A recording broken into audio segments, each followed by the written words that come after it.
ওয়ালাইকুম আসসালাম ওয়া রাহমাতুল্লাহি ওয়া বারাকাতুহু। অবশ্যই এটা বিদআত। আউযু বিল্লাহ। এটা বিদআহ দালালাহ। ভ্রষ্ট বিদআত। গুমরাহির চূড়ান্ত পর্যায়ে। ওখানে গিয়ে বসে জিকির করবে, আল্লাহ আল্লাহ হু হু করবে, আবার দোয়া করে নামাজ পড়বে। আউযু বিল্লাহ। কবরের সালাত কি পড়বে? কোরআন, কবরের পাশে কোরআন পড়ারই প্রমাণ নেই।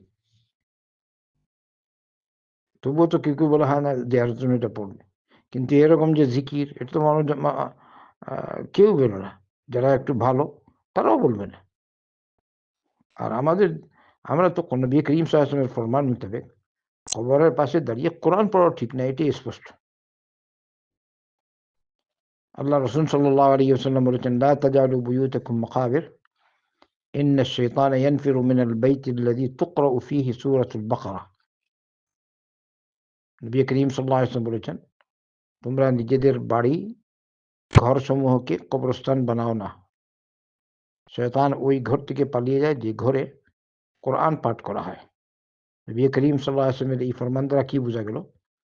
কবর কোরআন পাঠের জায়গা নয়। কোরআন পাঠের জায়গা হচ্ছে নিজ বাড়ি, অন্যান্য স্থান। কবরে কোরআন পাঠ করবে না। কবরে যাবে, সালাম করবে, তাদের জন্য দোয়া করবে, কবর জিয়ারা মসনুন তরিকায়, এতটুকু। কিন্তু কবর কোরআন অথবা আবার যদি বলে নামাজ, লা হাওলা ওয়ালা কুওয়াতা, মারাত্মক বিদআত। আবার যদি মনে করে যে ওখানে গিয়ে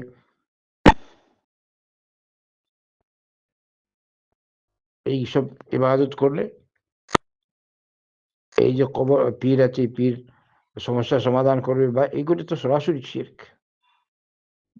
তো আমরা বললাম যে না, তারা এরকম কবরওয়ালার কাছ থেকে কিছু চায় না, কিন্তু তারা ওখানে ইবাদত করে জিকির করে, এটা স্পষ্ট বিদআতের কোনো প্রমাণ নেই। আবার নবী করিম সাল্লাল্লাহু আলাইহি ওয়াসাল্লাম তো নিষেধ করেছেন কবরের দিকে মুখ করে সালাত পড়তে। লা তুসাল্লু ইলাল কুবুর। কবরের দিকে মুখ করে সালাত পড়তে নিষেধ করেছেন।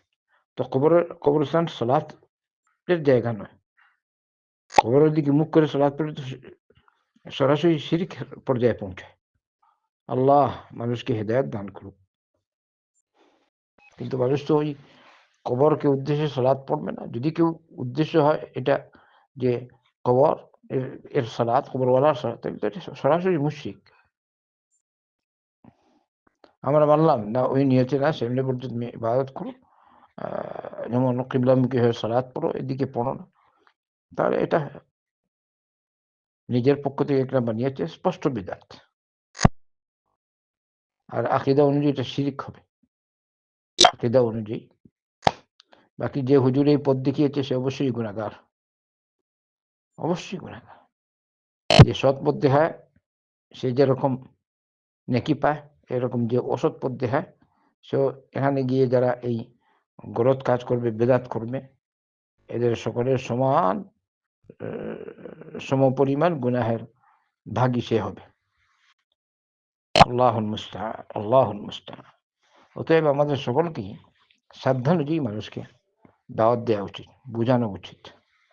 বারাকাল্লাহু ফিক।